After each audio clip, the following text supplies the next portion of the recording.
We know that the Rebbe had everyone on his mind. He knew their names, their mother's names, whether you're a Karen or a Levi, and all other details. So I want to give just a few examples from my wife's family. My shver, my father-in-law, Walter Lieberman, had a brother, his name was Ram Shia, and he lived in Eretz Yisrael. At one point, he came to America because he was printing the Imre Noam, the Sefer Imre Noam, and he did other things in business that he was doing. So when he was here, he went into Chassidus.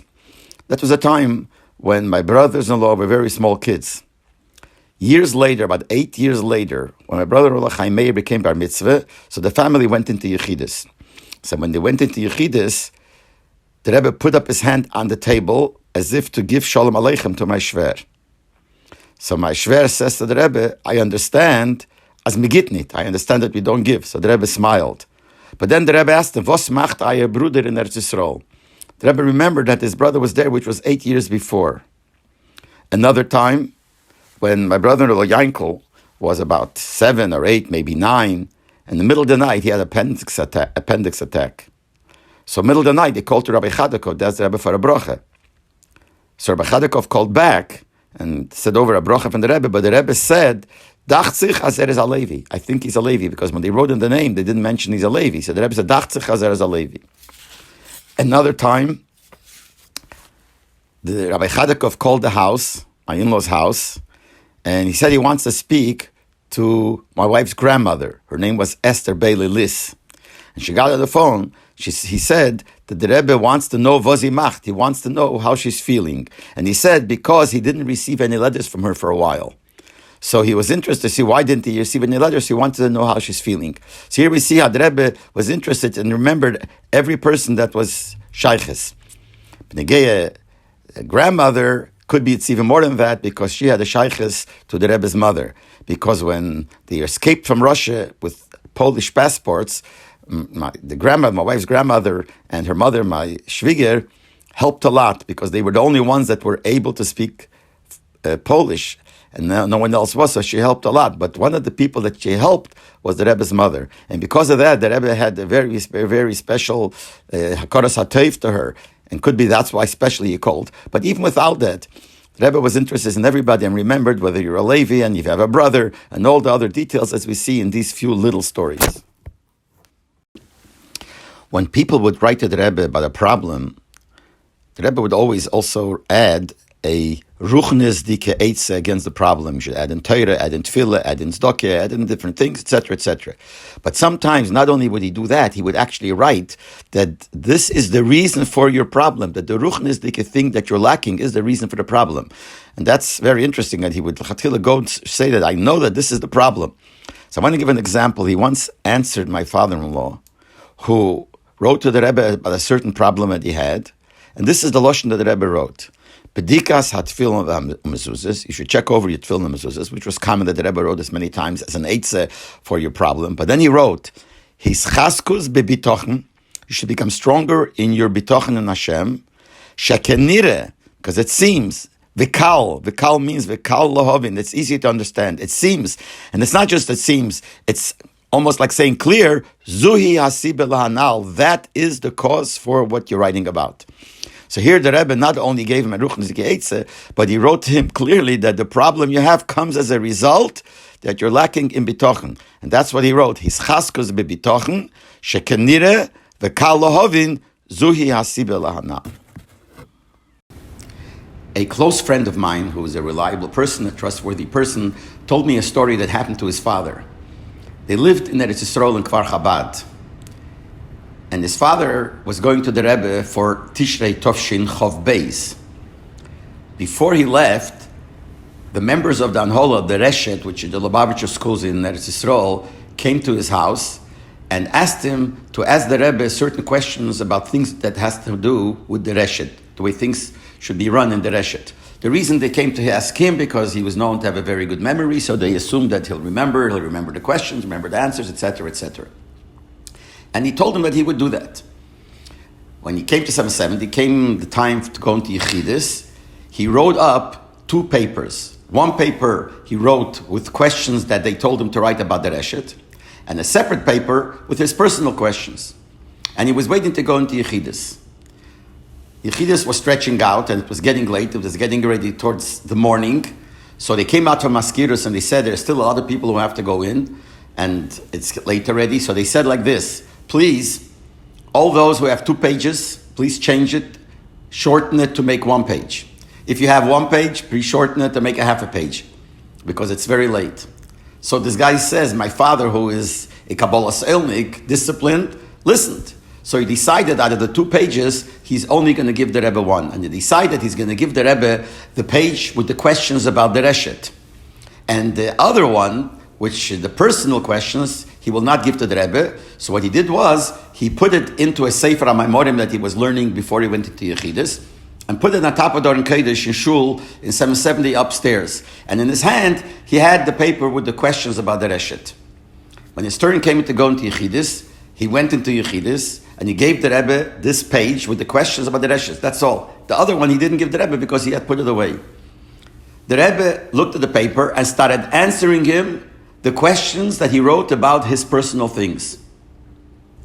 He wondered, how is the Rebbe doing that when the questions that he wrote about himself were not given to the Rebbe? So he thought, maybe by mistake, he did give the Rebbe that page instead of the page he meant to give, which is the Reshet. So he bent over the Rebbe's table in Yechidus, and he saw that he didn't make a mistake. The paper the Rebbe was holding was the page with the questions about the Reshet. And nevertheless, the Rebbe answered him in the order of the way he wrote the other zettel with the questions about his own personal things. That's a great surprise that the Rebbe was answering the other zettel, even though the zettel that he gave in was about the Reshet. Came to the Fabrengen Simchas Torah. The Rebbe in one of the sichas was talking about chinuch.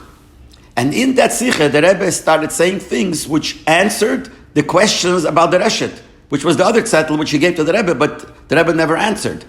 And the Rebbe started talking things which answered the questions that he wrote in the zettel about Reshet. He got so mevulvel that he pushed fainted. They took him out from the Fabrengen because he fainted. And when he came to himself, he came back in, but in the meantime, he missed part of the sicha. So he asked later Rabbi Yoel to chazer him that part of the sicha. Rabbi Yoel, the chazer, chazer to him the sicha, so he got the point of the sicha also.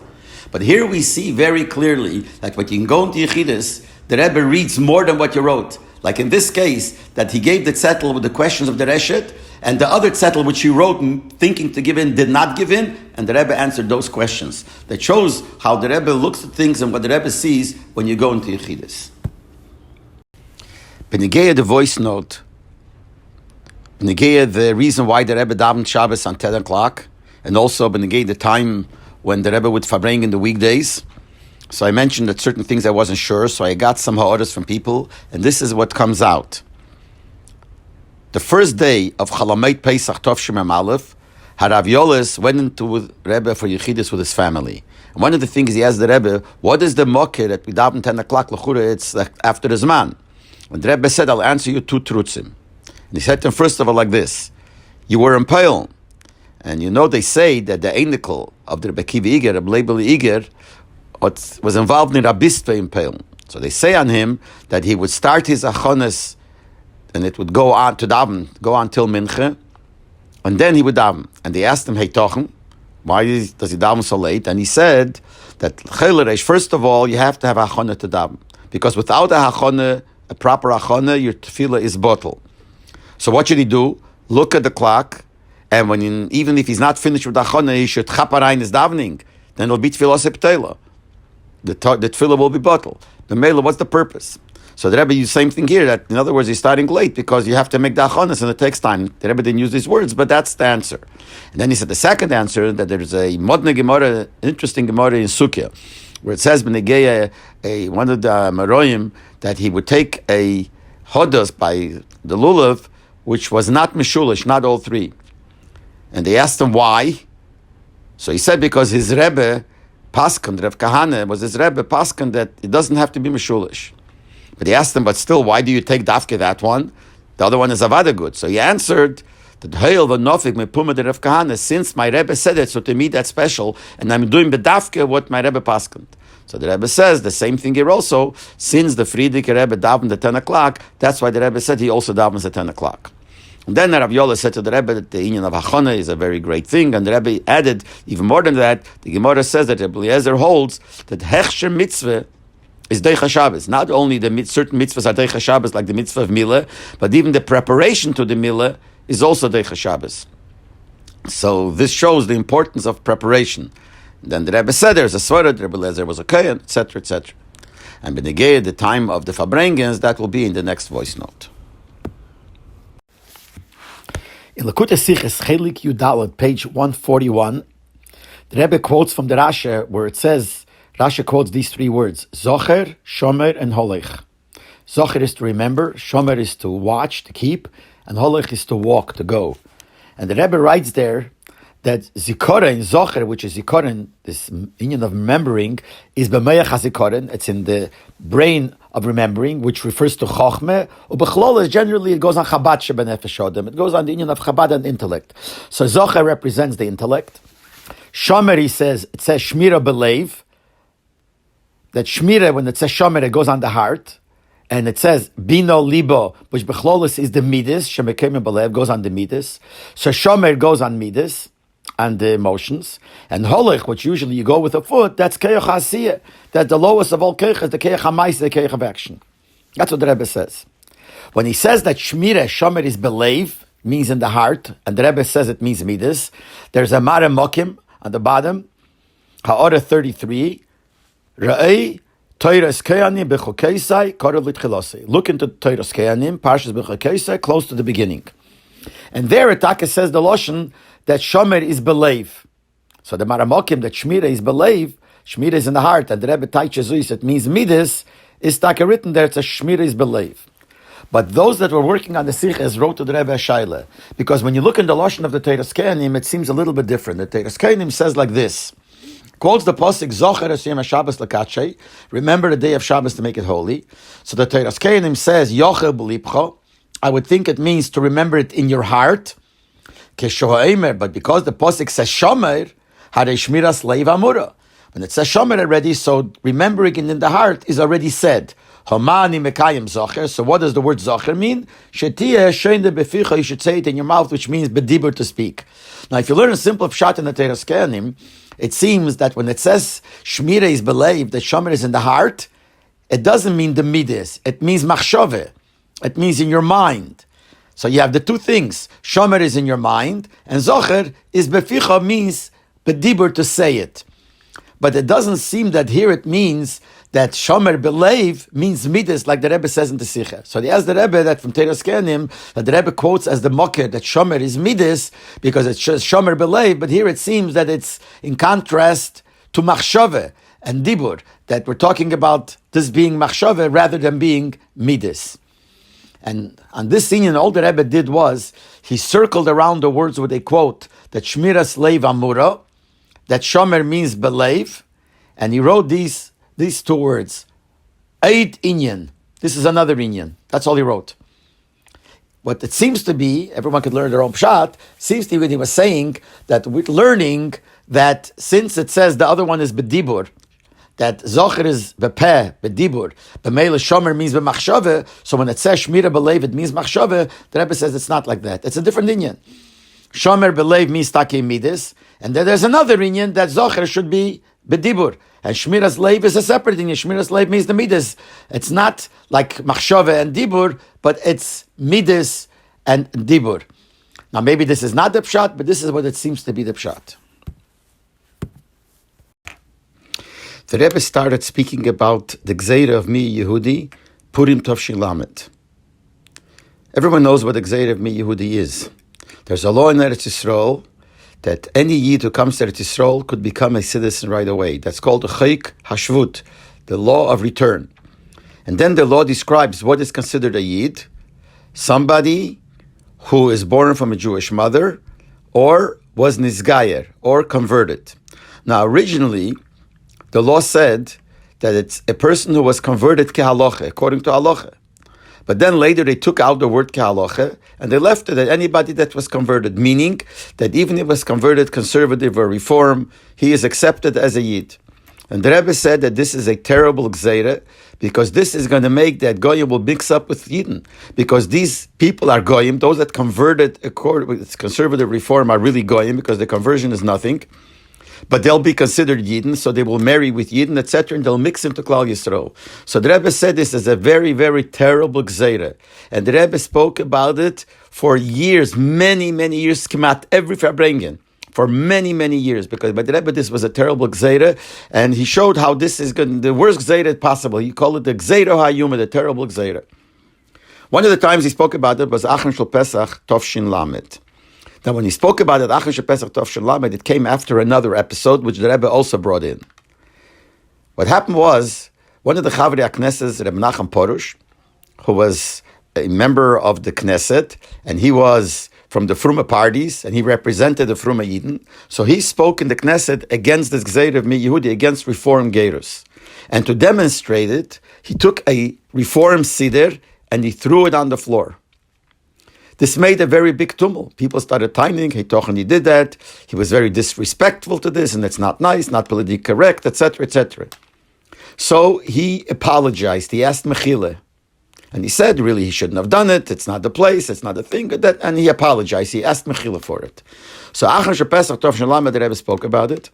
And the Rebbe said that I am now at odds with many people, because the Rebbe tumbled a lot about Gzeira Mi Yehudi, which was against certain people who were for it, etc., etc.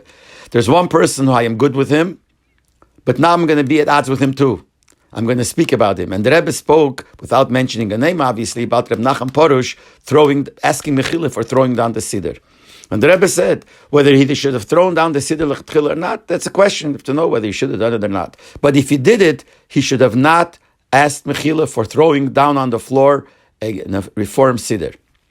And the Rebbe said it falls into the category of Sefer Torah Shekosva Min Yisorif. A Sefer Torah that was written by a Bekeres has to be burnt. But then the Rebbe said, someone asked him, that is only if the Sefer Torah was written by hand by an Apikeres.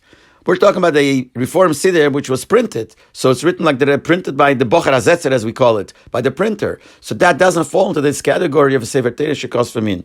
So the Rebbe explained, this Nekuda, that Sefer Torah Shekos V'min Yisore, and it's only if it was written by the hand of the Apikeres, is if it's a Sefer that doesn't say anything bad. A Sefer that everything is written is right. The only thing is, an Apikeres wrote it. Then there is a din in Sefer Torah Shekos V'min Yisoref. But this is not a Sefer Torah Shekos V'min. This is not a Sefer that Apikeres wrote. It's a Sefer Shalminus. It's a Sefer of Apikurses. Their Siddur is a Sefer of Apikurses. They took out Chiyas HaMeisim. They go against the Yonim of Amunah. It's a Sefer of Apikurses. So a Sefer of Apikurses, no matter how it was written, whether it was written, printed, or written even by a Tzaddik Gomer, such a Sefer falls into the category of Sefer Torah Shekos V'min. I think that the Rebbe also said another question in the same line. In the Hanoch, it's not there, but the way I remember now, I'm pretty sure that the Rebbe said it, but I can't say 100%, that there's another question that he asked.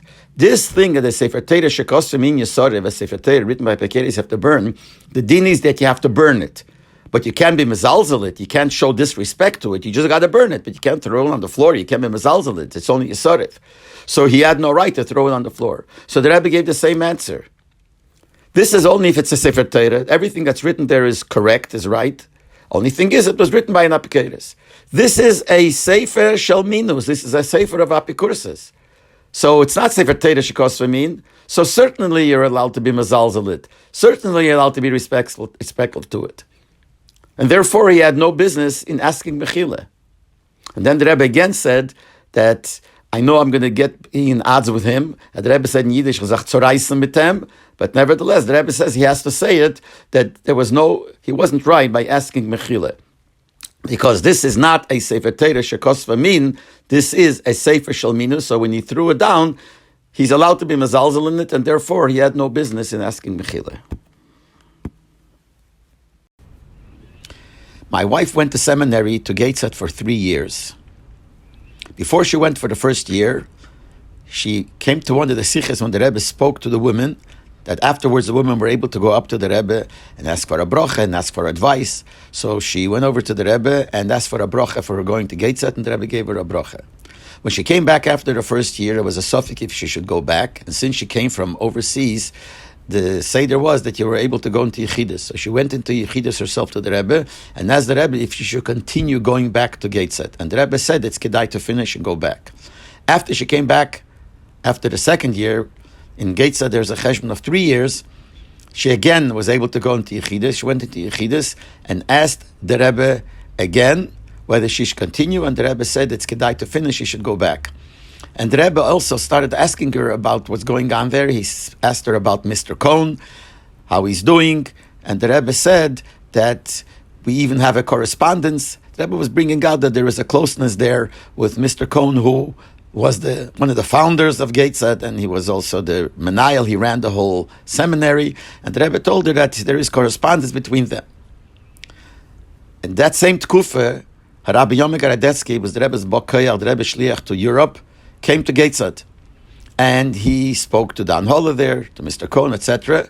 And he also spoke individually to some of the Lubavitcher girls. And he spoke to her individually also, and he asked her what's going on there, and he asked her about Mr. Cohn. She didn't even know why he did this, but that's what happened there.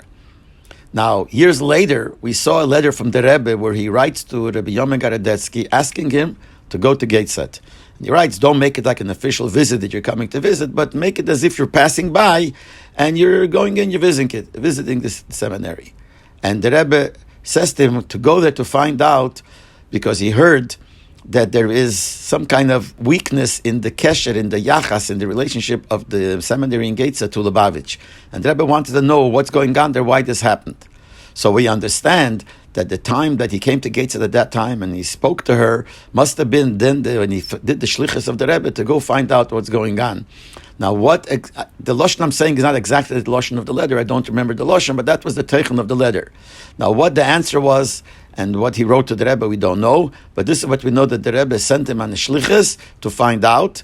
And it seems like that when he told her by Yechidus that Mr. Cohn, that means that the Rebbe felt that there is a correspondence, there is a kesher, there is a closeness. So the Rebbe wanted to find out why that closeness became weaker. Now, exactly the answer that he gave to the Rebbe, we don't know. But this is what seems like the Rebbe, it says the Rebbe sent him for, and it seems like that visit was the visit that he did the shlichus of the Rebbe. By the Verbringen of Shabbos Parshas Vayetze, Tovshin Chov Hei, the Rebbe told over a question that he asked the Frierdiker Rebbe, and the Frierdiker Rebbe answered him. This is also printed in Likutei Sichos in the Sofis of Chelik Hey, page 373. And the Rebbe says there that he once asked by the Frierdiker Rebbe, how did the Tzemach Tzedek behave in a certain inyan in the lifetime of the Mittel Rebbe? Because we know that the Mittel Rebbe and the Tzemach Tzedek had different signoin and different styles in Chassidus and in different drochim, different ways in Aveda. So he asked the Frierdiker Rebbe, in the lifetime of the Mittel Rebbe, how was it by the Tzemach Tzedek? So the Rebbe said that the Rebbe answered him, the Frierdiker answered him, Vos redst du? What are you talking about?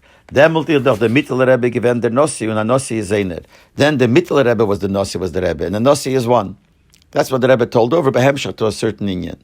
Now when the Rebbe said this, we heard, and I don't remember from who, or somebody who was there that was there by this time when the Fabringen, when the Rebbe asked this by the Frierdiker Rebbe, or from somebody who heard it from somebody else who was there, but it sounded like a real Bar Samcha, somebody you could rely on. I don't remember who it was, said that when the Frierdiker Rebbe answered this to him, he didn't just say Vos redst du. He called the Rebbe by his name, by his second name. He called him by his name with a nigun of, by his name, Vos redst du. In other words, he called him, said his name, and he said, what are you talking about? How could you think that the Tzemach Tzedek was a different derech when that time the Mittel Rebbe was the Rebbe and the Rebbe is one? So therefore, this even the Tzemach Tzedek was in the same signal or derech like the Mittel Rebbe. Rav Hendel Olav Sholem from Montreal told me that when he bought his house, he bought it from a Yid, and that Yid gave him back the mortgage by himself. So he made a heteriske, a whole star should be a heteriske legabe paying the interest. When he went into Yechidus to the Rebbe and he told the Rebbe what he did, how he made the shtar and what kind of shtar he made, the Rebbe said to him, that's what he told me, that what you could have done is that on the mortgage papers itself, you could have just written, Kol ze nase al pi heteriske kfi shetikam ramzal. That all this is done according to a heteriske, as the Maram, which is the Maram Mintz, was Mesaken. And that would have been enough. I want to mention that in the Rishimis, Cheveres Kuf Samach Aleph, the Rebbe writes, Kemedume Sherab Meisha Leib Ginsburg Nere Yoyer Chasne Shel Admor Marash Moshe, that he says it seems that Reb Meisha Leib Ginsburg, who was the son-in-law of the Rebbe Marash, Hoya Kesef, would write Al Pi Heiroa Milabavich, by giving a Heiroa from Lubavitch, which seems like from the Rebbe Marash, he would write these words, Al Pi Heteriske Ketik and Razal, according to the Heteriske, like the Razal made. And by doing that, this was like a Heteriske. In Shulchan Menachem, Chelik Dalet, page Kuf Aleph, he brings there the bonds that they sell from Eretz Yisrael, which is they pay interest, and this is from a Yid, that they should at least write the words Al Pi Heteriske. You could even write it with a Rosh Tevis at least. Ayin Pei Hey Ayin, which is a Rosh Tevis Al Pi Heteriske. And the Rebbe is complaining why they don't do that. And he writes that in there, when they sell it in Eretz Yisrael, it does say those words, Ayin Pei Hey Ayin Al Pi Heteriske, but the ones that they sell in America doesn't. And the Rebbe is complaining why not. And the Rebbe says the heter that they found is a schwacher heter, especially if you could fix it very easily by writing the words beheteriske. So this all seems that just writing these words is enough. But then there's another letter that's printed from the Rebbe there, where there the Rebbe writes to a person, Benegeya writing a heteriske.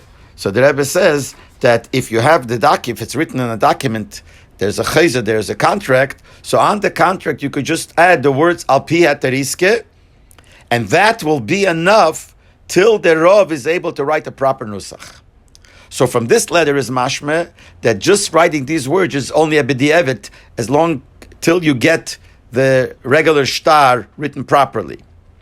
Then the Rebbe writes that if you can't write it on the contract itself, then you can write on a separate piece of paper that the contract that was written between these two people with this and this date is al pi heteriske, and then you bring the signatures and the date, etc., as the Rebbe says there. But from this letter it seems that it's only till you're able to make a regular, normal nusach. But from the other places, it seems that this is good. And the way Rabbi Handel told me, that the Rebbe told him that he could have done this. He could have written on the mortgage papers, he could have written, Kol ze nase al pi heteriske kefi shetikun maramzal. Harav Reb Zalman Shimon Dvorkin was a first cousin to my father. Actually, it was his wife, the Rebbetzin Dvorkin. She was the cousin. Because her father, which means Reb Zalman Shimon's father-in-law, was Reb Mendel Dubravsky, one of the choshevste Rabbonim in Lubavitch in the previous generation. He was my father's uncle. Actually, whenever we spoke about him, he referred to him as the Feterov. He was my father's uncle. So Reb Zalman Shimon, who married his daughter, was my father's first cousin. And our families was very, very close. Reb Zalman Shimon learned in Lubavitch by the Rebbe Rashab, and already then he was known as a big Bal Heiroe, that he, in Psokim, in Piske Halacha, in Halacha, he was very, very great. I heard from a person who says he heard himself from Reb Zalman Shimon's father-in-law, Reb Mendel Dubravsky, that he said about his Eidim, and Reb Mendel Dubravsky, as we say in Yiddish, tzach nicht geworfen mit Wörter, he wouldn't just say compliments on the person, even if it would be his son-in-law.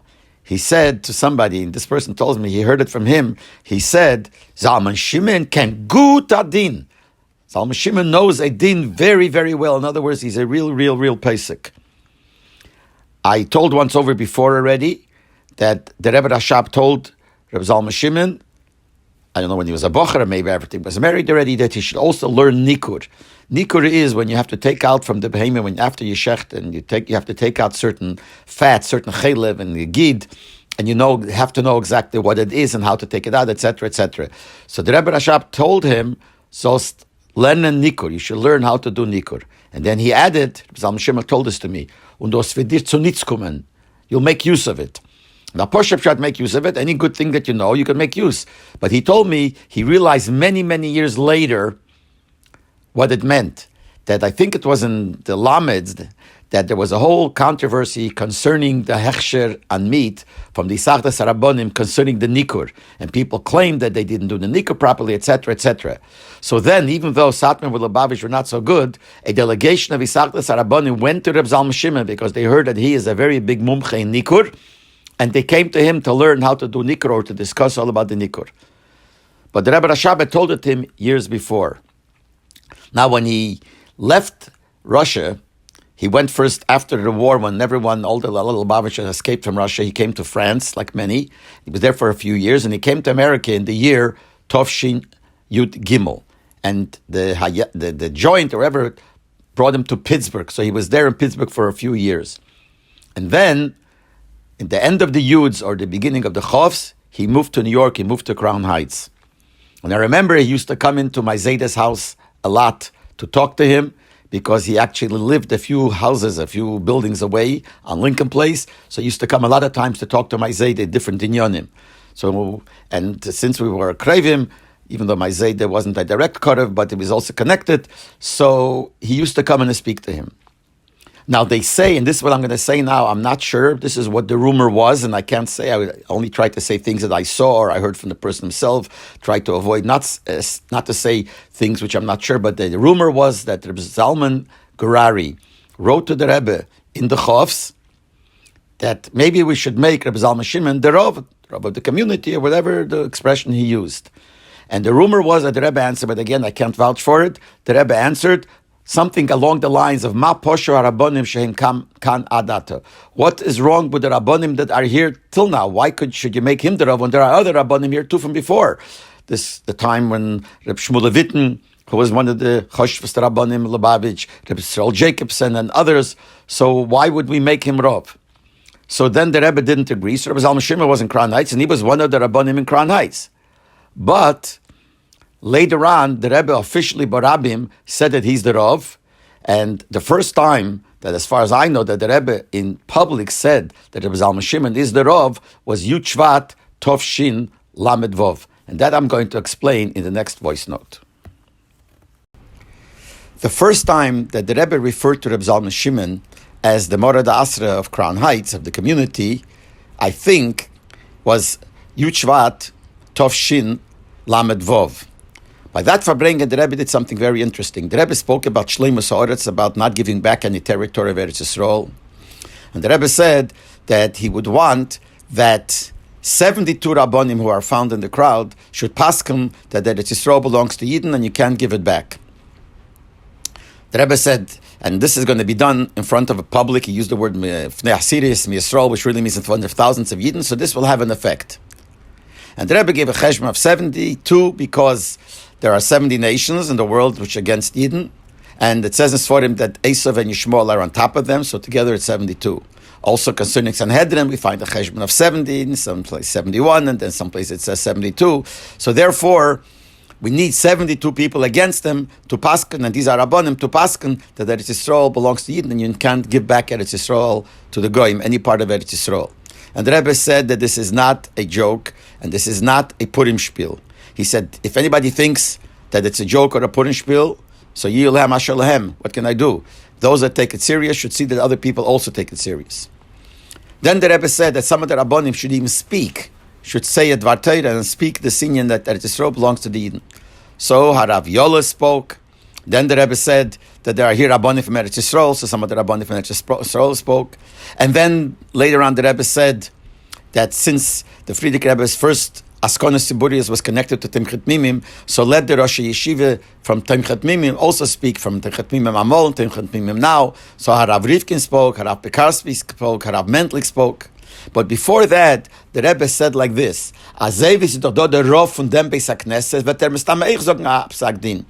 that since we have here the Rav of this shul, which really means this community, but that he said of this shul of 770, so we'll also give up Psak Din. And he turned to Reb Zalman Shimon, and Reb Zalman Shimon Dvorkin got up and said a few words. Bechal, everyone knows he was not a speaker in long speeches. He just said, I think, the words like Eretz Yisrael belongs to Am Yisrael or something like that.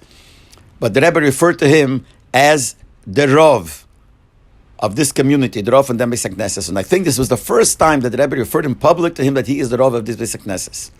I also mentioned once before that when the Rebbe spoke about the Tiny Shoyos, it was Shabbos Parshas Vayishlach, Tovshin Mem. So the Rebbe spoke about making a Tiny Shoyos that the Rabbonim made. So the Rebbe said that those people who are in this neighborhood, in this shchune, definitely have to listen to the Rabbonim that were Machal decided to make this Tiny Shoyos. And since this is what the Mora da Asra paskant, and this was obviously referring to Reb Zalman Shimon, and he has smicha of Rabbanis from the Rabbanim before him. This goes back Ish Mepi till Moshe Rabbeinu, who got it from the Eibishter. So if he says, you have to listen to him. The Rebbe did say that those people are in a different neighborhood, so they're not under the, so to speak, the authority of the Morad Asra from here, but they have the Morad Asra from their place. But besides that, the Rebbe said, since they have a shaykhs to me, and this is what I'm going to do because I am also under the Morus, under the authority of the Morad Asra here. So a Mela has a shaykhs to everybody. Anybody who's a shaykhs to me has a shaykhs to them, especially if the Rav in those places will also say that, etc., etc. So here the Rebbe was very, very clear that Rebbe Zalman Shimon is the Morad Asra of Crown Heights, and B'Mela, since the Rebbe said, since he is under him, it has, so everybody else also has to listen, so this gave him a broader authority. But this is all what the Rebbe officially said, that he's the Morad Asra. But the first time he said it, I think, was Yuchvat Tovshin Lamed Vov. We also know that the Rebbe would himself send his shaylas to Rebbe Zalman Shimon. As I mentioned once before, the shayla about the part of the Kaisel, that someone sent to Rebbe Zalman Shimon a little piece of rock that fell off from the Kaisel, and he asked the Rebbe, someone sent it to the Rebbe, and the Rebbe sent it to Rebbe Zalman Shimon, asking him, and he paskened that he should give it back, and more things that we know that the Rebbe himself would ask shaylas by Rebbe Zalman Shimon. The Rebbe would send other people with shaylas to Rebbe Zalman Shimon. We know that when the person would ask the Rebbe shayla, usually the Rebbe would not answer shaylas. He would just say shayla l'Rav, shayla l'Meirei, other l'shaynas. But sometimes he would be very clear that he's sending it to Rebbe Zalman Shimon. The right, this should be asked by Rebbe Zalman Shimon Dvorkin. I myself had an experience that the Rebbe wrote that to me too. When we were in Russia, close to 40 years ago, so people asked different shaylas for us to ask the Rebbe. So when I came back, I wrote the Rebbe a report, and I put in some of the shaylas that they asked. So on one of the shaylas, the Rebbe wrote, Yishal es harav Reb Zalman Shimon sheyichad dvorkin. You should ask Reb Zalman Shimon. Now remember, I asked Reb Zalman Shimon the shayla, and Reb Zalman Shimon later told me he discussed it with Reb Moshe Feinstein, and he came up with the psak din. But here we see that the Rebbe sent the shaylas to him. I also remember I was sitting once in Kailul, and in middle came in Rabbi Yoman Klein and brought Reb Zalman Shimon a answer that the Rebbe wrote to his letter, and that's going to be in the next voice note. The Rebbe appointed Reb Zalman Shimon Dvorkin to be the Reish HaKollel. Originally, when the Rebbe established the Kollel, Rebbe Avram Ziskin, who was a big Talmud Chacham, he was appointed by the Rebbe as the Reish HaKollel. But after he passed away, the Rebbe appointed Reb Zalman Shimon Dvorkin as the Reish HaKollel. And he used to sit in the Kollel a half a day. I learned at the Kollel part of Tovshin Lamed Aleph after my Chasana, Tovshin Lamed Beis, and Lamed Gimel. And he was there the whole time, so he was very available. That we had shaylas, we'd come over to ask him shaylas and speak to him. Especially when you just get married, you have all kinds of shaylas. So it was very convenient that he was there. But I remember once sitting there, I don't know if it was Lamed Beis or Lamed Gimel, I see Rabbi Yoman Klein come in and sit down and speak to Reb Zalman Shimon Dvorkin. And I saw him showing something, a thing like that. So after he left, Reb Zalman Shimon calls me over and he says, I want to show you. So he showed me a letter that he wrote to the Rebbe, and Rabbi Yoman Klein came to bring him the answer of the Rebbe. So he showed me what he wrote, and he showed me what the Rebbe, I don't know if he showed me the Loshen that he wrote, but he told me what he wrote, and then what the Rebbe answered. This was B'negei Mezuzah.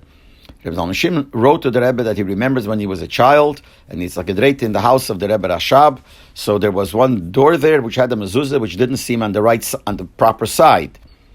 And he asked the Rebbe Rashab, and he said that he has the Kabbalah from his father, the Rebbe Marash.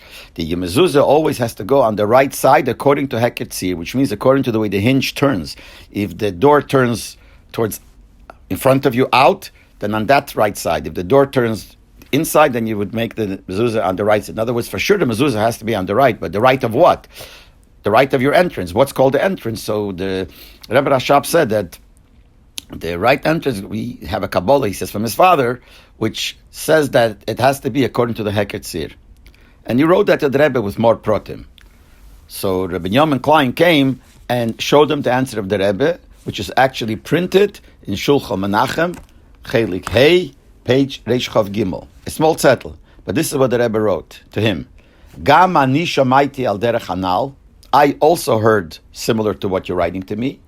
V'ha balkon, and the porch, shebekabinet kvei kedushas the meiri v'chomi admur mechiach, and the porch and the office of the Frierdiker Rebbe proves that there the mezuzah was on the right side of Heket Tzir, even though it wasn't the regular way you would consider it to be an entrance. So the Rebbe wrote to him that he also heard that same thing, and he proved it by the balkon and the cabinet of the Frierdiker Rebbe. Now this is something that is known. We all know that in Lubavitch the minig is that we go after Heket Tzir. There's even a letter from the Rebbe to the Minchas Yitzchok, to Aravais, which is printed in his Chuvas. Also the same thing, and Rebbe writes there that it seems that this is a Kabbalah also from the Alter, going back all the way to the Alter Rebbe, etc., etc. But here I saw that the way the Rebbe answered Reb Zalman Shimon to confirm what he said that he remembers from when he was young in Lubavitch, that the Rebbe says, I also heard it that way. But then I want to say something about Reb Zalman Shimon, that because he had the koyach of a Rav, not stam a Rav that was appointed by the Rebbe, we'll see something very interesting. We see the koyach HaTorah and the koyach of a Rav, especially a Rav that's appointed by the Rebbe, and that will be in the next voice note. I heard this from Reb Zalman Shimon himself. There was a shechita out of town of New York, I think it was in Scranton, where the shochtim would go there, go by plane, stay there a few days or something like that, and then they would come back for Shabbos, and they would shech there. And if they ever had a shaila, obviously, since it was under the hechsher of Rav Dvorkin, so they would call Reb Zalman Shimon with a shaila. The last day that they were there, 1 week, and they shechted a certain amount of behemoths, and then became a shaila on one of the lungs on one of the behemoths. I guess, I don't know if it was treif mamish. Yeah, I think it was found that it was treif. The problem was that the lungs were already separated, and they weren't able to match the lung to the other parts of the behemoth. They didn't know to which behemoth it belonged, and they shechted a whole bunch of behemoths, which were kosher, which were glad kosher. I don't know what the amount was, but it was a lot. And they don't know, here they have a lung, which we don't know it's treif, and we don't know to which behemoth it belongs to. They tried figuring out ways to connect it to this, they couldn't figure it out. Anyway, they called Reb Zalman Shimon, and he asked them, spoke to them, and tried to find a way, but there's no way they could figure it out. So he told them what the halacha is. The halacha is, since it's berov, bottle berov, so he told them, take one of the behemoths, one of the meat of the behemoths, and throw it away, throw it in the treifer, and the rest is kosher. Because the din is, since it's bottle berov, they're kosher, but it says that you should leave one not to eat, so we could be tailored that the treifer one was over there, and throw it away. So they did that. And they went into the car or the taxi, whatever, to go to the airport, or ready to go back home for Shabbos. As they're riding in the taxi or in the car, one of the shochtim realized that there is a way you could match to find out to which behemoth, to which part of the meat this lung belongs, which we know it's treif. There's certain numbers that are there, whatever he figured out, he said you could figure out. It's like, wow. So they took the thing right back, the car right back, and they went in and they matched it, and they realized that the one that they taken to throw away, that was the one that was really the treifa one. So Rav Leibel Shapiro says, here you see the koyach HaTorah, that if that's the halacha, the koyach HaTorah protects, which really means the koyach of a Rav who paskant, and especially the Rav who has the koyach of the Rebbe, so the paskant and found out that the one they threw away, that was the treifa one. Concerning the yachas of the Rebbe to Reb Zalman Shimon Dvorkin, we also see from the fact that there was a time that, because of a certain reason, Reb Zalman Shimon made a iser on using products under a certain hashgacha, under a certain hechsher. He did it, he got 2 more people together with him, but mainly it was him. And the Shabbos, by the Fabringen, after this happened, the Rebbe spoke about it, and the Rebbe said that since the Bezdin paskant, ein nachar ma'aseh Bezdin klum, there's nothing you could do after what Bezdin said, you got to listen to the Bezdin, which really was Reb Zalman Shimon Dvorkin. He was the one that paskant. So therefore the Rebbe said, if he paskant like that, and the Rebbe used a lashon Bezdin, ein nachar ma'aseh Bezdin klum. So we see how important his words were by the Rebbe. Also, a very important thing to show the yachas of the Rebbe to him was that when the Rebbe started with the Sefer Torah for the kids, the Rebbe made the whole tumah about the Sefer Torah to the kids. So then, Tovshin Mem Aleph, when there was the Siyum, the Hachnosa Sefer Torah and the Siyum Sefer Torah in Eretz Yisrael, so the Rebbe sent a personal shliach to Eretz Yisrael to participate in that Siyum Sefer Torah. Who did the Rebbe choose? The Rebbe chose Reb Zalman Shimon Dvorkin. That he went there, and he was there for a few days. He was considered the Bokeach and the Shliach of the Rebbe for this, personal Shliach of the Rebbe for this occasion. And Taka, he got the proper covet there, the way he's supposed to give to such an important person himself, but mainly because he was a Shliach of the Rebbe.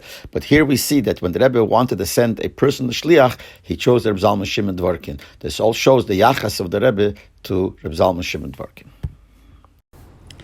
Concerning the Yachas of the Rebbe to Reb Zalman Shimon Dvorkin, I want to mention that there was another time that the Rebbe pointed him out in public by a Fabrengen and referred to him as the Mored Asre. And that was Shabbos Erev Pesach Tovshin Mem Aleph. Since that Shabbos was Erev Pesach, no one expected a Fabrengen. They davened. After davening, there was no Fabrengen. Everyone went home because it was Erev Pesach. People ate the meal. Some people even went to rest because they knew the night will be a long night. That's the night of the Seder. But then all of a sudden, people started running around saying that there is going to be a Fabrengen. The Rebbe just gave over, there was going to be a Fabrengen. So everyone ran to 770, and we came there and we saw, they're preparing the shul for a Fabrengen. The Rebbe's place, they put down water and bananas. The Rebbe came into the Fabrengen, said the Siche. Interesting that after the first Sicha, the Rebbe said L'chaim on the water. And then the second Sicha, the Rebbe started discussing the water that they put down. And he discussed that since it's Erev Pesach, we can't drink wine. Even though the Alter Rebbe says that a lot of wine you are allowed to drink, but nevertheless, you don't drink wine on Erev Pesach. Pamela, you couldn't put down wine. And therefore, they only put down water and peiros. What it was bananas, but it was, the Rebbe referred to it as peiros.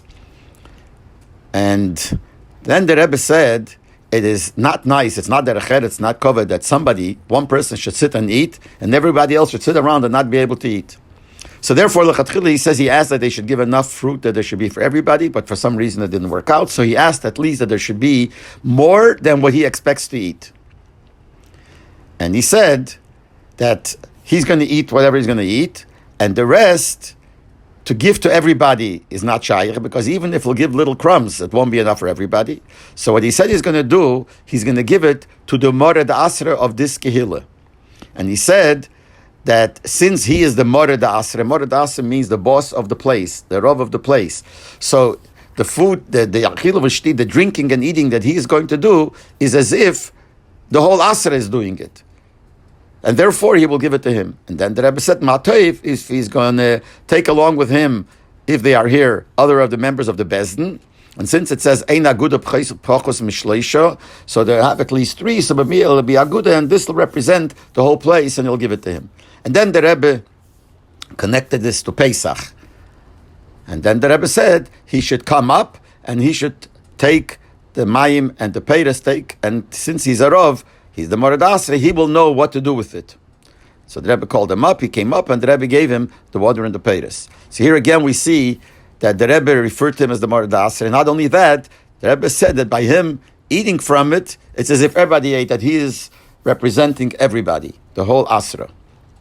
Another thing I want to mention, that when the Rebbe sold his chametz, he sold it to Reb Zalman Shimon Dvorkin, which means originally it was Reb Shmuel Levitin. He was the Rav, considered the Rav of the Beis Harav from the Friedrich Rebbe's time yet. So the Rebbe used to sell to him. But after he passed away, I think it was Rabbi Simpson that the Rebbe used. But after that, the Rebbe used Reb Zalman Shimon Dvorkin to sell him the chametz. I also want to mention that Bechlal we know when the Rebbe would send somebody to Reb Zalman Shimon, when they asked the Shaila, he would say, you should go to Reb Zalman Shimon Dvorkin, Yishal Reb Zalman Shimon Dvorkin, or Yisyayetz, or whatever expression he would use, Reb Zalman Shimon Dvorkin. But someone told me that he got an interesting answer from the Rebbe. He said he wrote to the Rebbe something that Rebbe Zalman Shimon told him to do, but he had a question, something about it. So he wrote to the Rebbe, and the Rebbe answered him, he says these words, B'chol zeh ke'atzas harav de Lubavitch. That everything that he wrote should be according to Eitzah of the Rav of Lubavitch. So the Rebbe referred to Rebbe Zalman Shimon here as Rav of Lubavitch. Now we know At other times, the Rebbe said that there is no such thing as a Rav Roshi in Lubavitch. Also in the Farbrengen of Tov Shem Malav that I mentioned before in one of the voice notes, he said that he is under the jurisdiction of the Mored Asr here, but people from other places are not under the jurisdiction. But here he did refer to him as the Rav of Lubavitch. Could be the Pshat is because then Gufa, the Rebbe said, concerning the time Neshoes, that even though other people are not under what the Mored Asr here will say, but since they're connected to the Rebbe, and the Rebbe is under him, B'meile, everyone will also have to follow. So maybe that's what he meant here too, but I don't know exactly. But this is the Lashon he said that the Rebbe wrote to him, Ke'atzas Harav de Lubavitch.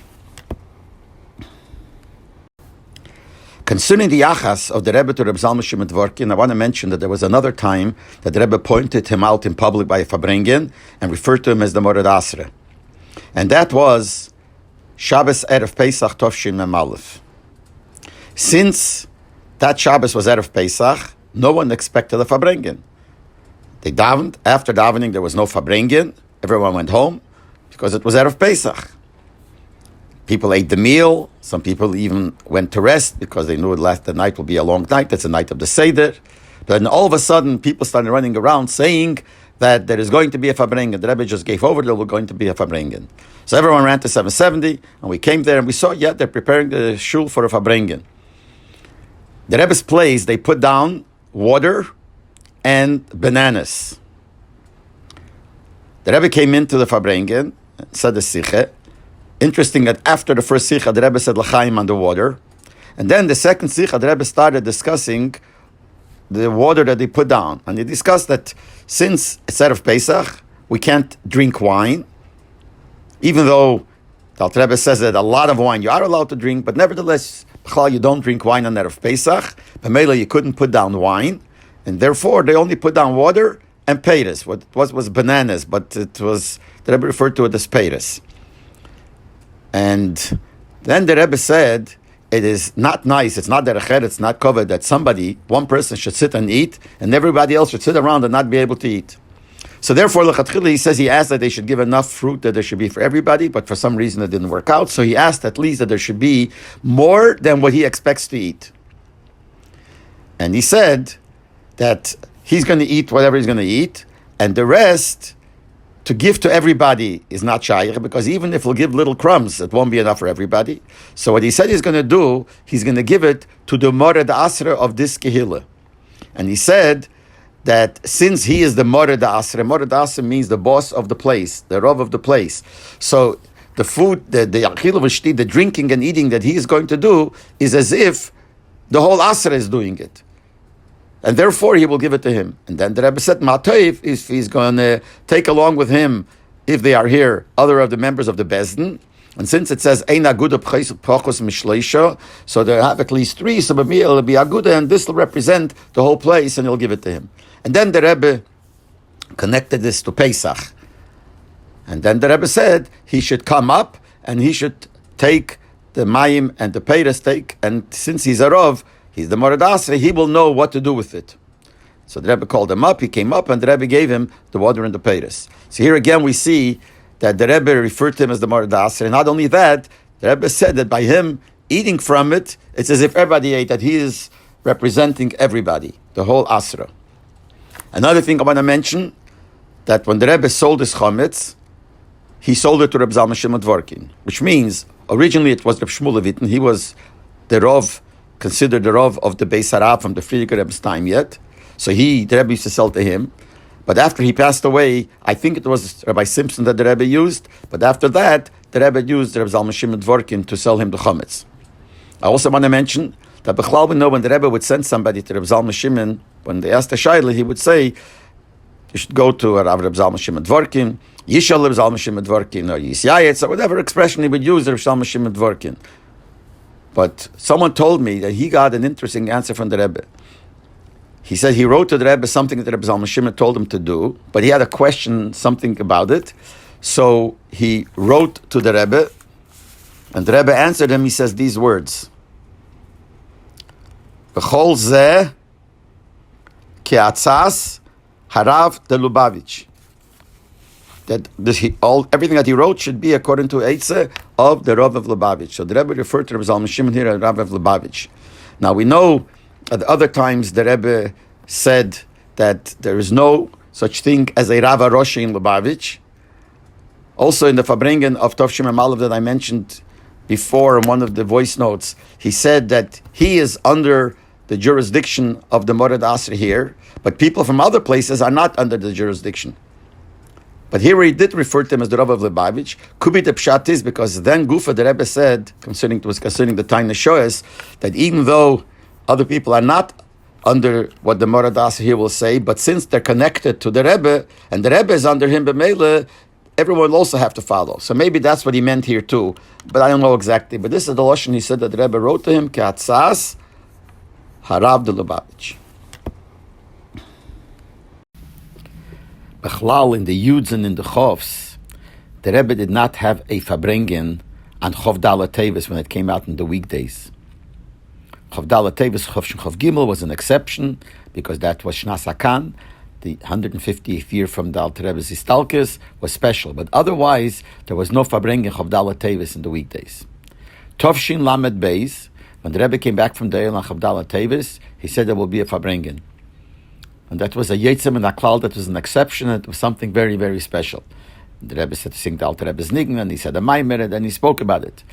But the reason why there was a Fabrengen that week, we don't know, but from the way the Rebbe spoke, it seemed as if the reason was, the Rebbe said that today, meaning that day, he got the Maramekemis V'tziyunim and the Alter Rebbe Shulchan Aruch, which means the Maramekemis V'tziyunim that Reb Mordechai Ashkenazi wrote, which is a very thick sefer from the Maramekemis and Tziyunim and the Alter Rebbe Shulchan Aruch, starting from Hilchas Shabbos till the end of Erechaim. Chaim.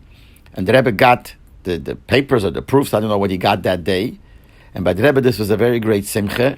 And he said this comes behemshech to the first volume, which came out a few years before, the Maramekemis V'tziyunim, that's from the beginning till Hilchas Shabbos, and this is a hemshech.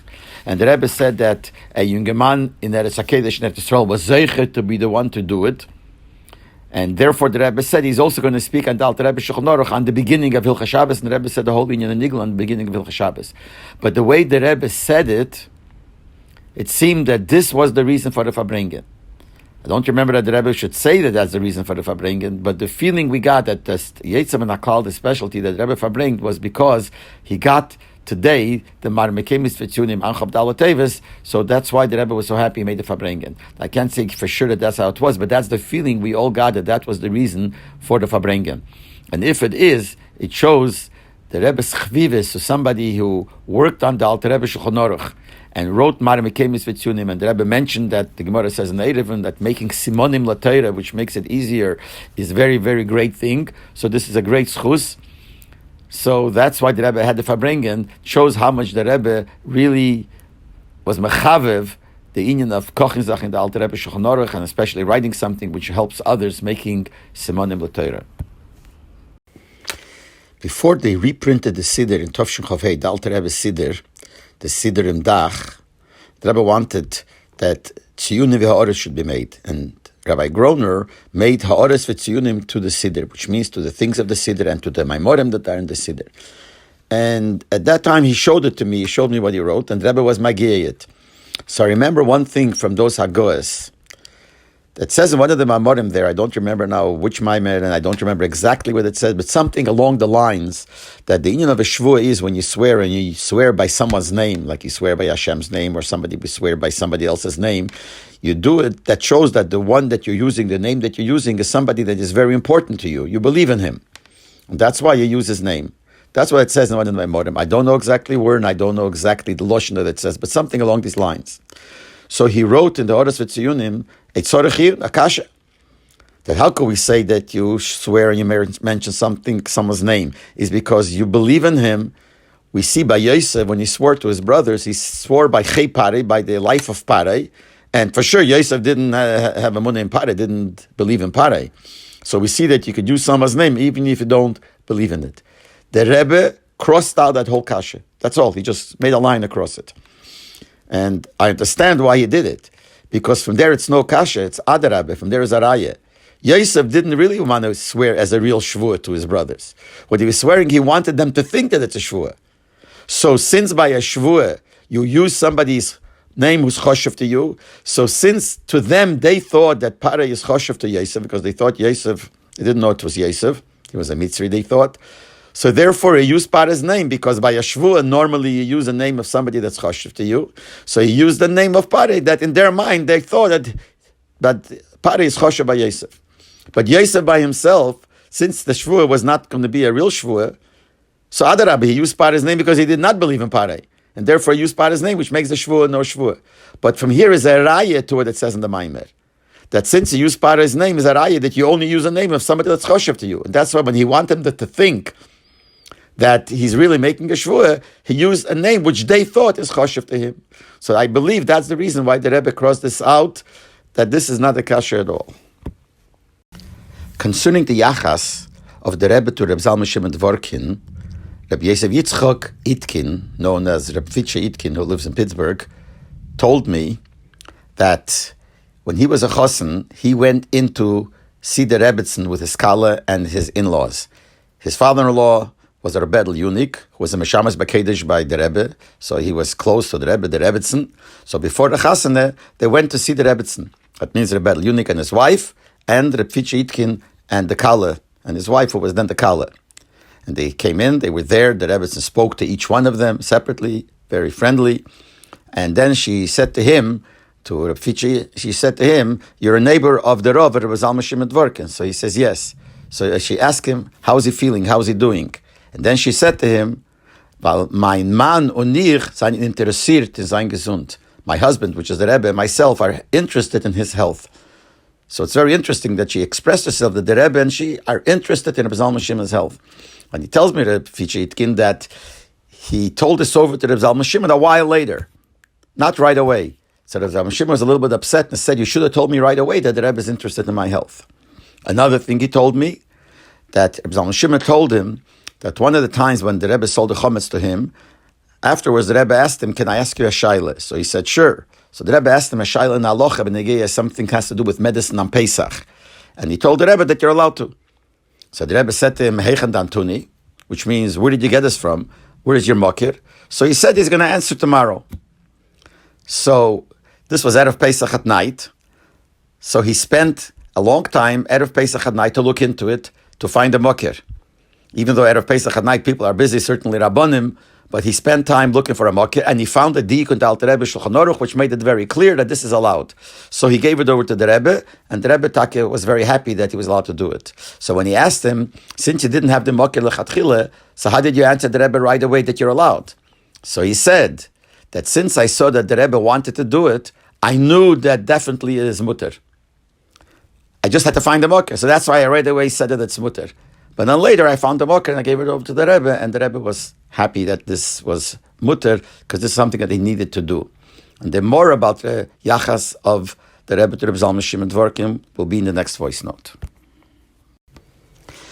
Reb Fitche Itkin also told me that Reb Zalman Shimon told him that the Rebbe would many times send things shilas to him, even though they were not shilas in halacha. They would send questions to him that he should answer. And he said, obviously, the Rebbe gave him a certain kayach, that the Rebbe worked through him, that certain things should happen through him. And he gave an example, that Mrs. Posner from Pittsburgh, where Reb Zalman Shimon used to live in Pittsburgh before he moved to New York, Chaya Posner, so there was a discussion, she needed surgery, and there was a whole discussion whether you should do the surgery or not, what's better or not. So they asked the Rebbe, and the Rebbe said to ask Rav Reb Zalman Shimon Dvorkin. So they came to ask him. He couldn't understand why they would ask him. This is not a shaila in halacha. He didn't understand why they would ask him. But nevertheless, on the spot, without thinking, he said, yeah, you should do the surgery. Lapel, they did the surgery, and when they opened up, they had to cut out some things, a growth which was about 25 pounds or something like that, which was a lot. And they said that it was very good that they did the surgery, because if they wouldn't have done the surgery, her life would be in danger. And she lived after that 4 or 5 more years. And he said, he started thinking, he doesn't even know why he answered right away yes. But it just came into his mind, and he answered yes, and everything worked out. So he felt actually that the Rebbe wanted to work through a Rav. So the Rebbe sent to him, and it was really, the Rebbe through him answered, Yes, and the surgery was done, and it was very successful. And had they not done it, chas v'sholem, it would have been not good. Things would have been very dangerous. Another thing he told me, that before Reb Zalman Shimon lived in Pittsburgh, he was a while in Detroit. Later, Reb Sholem Poizner brought him to Pittsburgh. So he told him that while he was in Pittsburgh, he had a problem with his eye, and he needed like a certain surgery, not to go to the hospital, and he didn't want to go. So he wrote to the Rebbe. So the Rebbe answered him, you should know that America is different than Europe. In Europe, the say that is that rich people, the doctor comes to their house. Only poor people go to the hospital. But in America, everybody goes to the hospital. So the Rebbe told him he should go to the hospital, and he went to the hospital, and everything was successful. I want to mention something that I remember from the Chofs, but I don't remember the details. I don't remember which year it was, but there was something going to be for the Lubavitch Yeshiva, a dinner or a groundbreaking or something that was going to be during the week for the Lubavitch Yeshiva. So before Shabbos on Friday, I remember seeing Reb Moshe Leib Rothstein, is one of the Rebbe's secretaries, take a big, gigantic sign which said on it that there will be this event and asking people to go, and hung it up on the wall of the shul in 770, on the Ma'ariv wall of 770. A very, very big sign. Shabbos by Fabrengen, the Rebbe spoke about it, and the Rebbe spoke against it, and the Rebbe said that, I don't remember the details, but something that in a shul you don't take up such signs, etc., etc. I don't remember any more details. I don't remember what the event was exactly, but I do remember clearly that he hung up a big sign, and the Rebbe was upset about this big sign, and he said this is not the place to put these signs. And that's why I was surprised actually years later when they put up signs in 770, also but certain events, hey Tavis, that the Rebbe didn't say anything, and obviously it was accepted. So maybe it was a different situation. I don't know the details, but then clearly I remember that when Reb Moshe Leib hung it up, Shabbos the Rebbe spoke against it, that this is not the right thing to do, to hang up such big signs in 770 in the shul.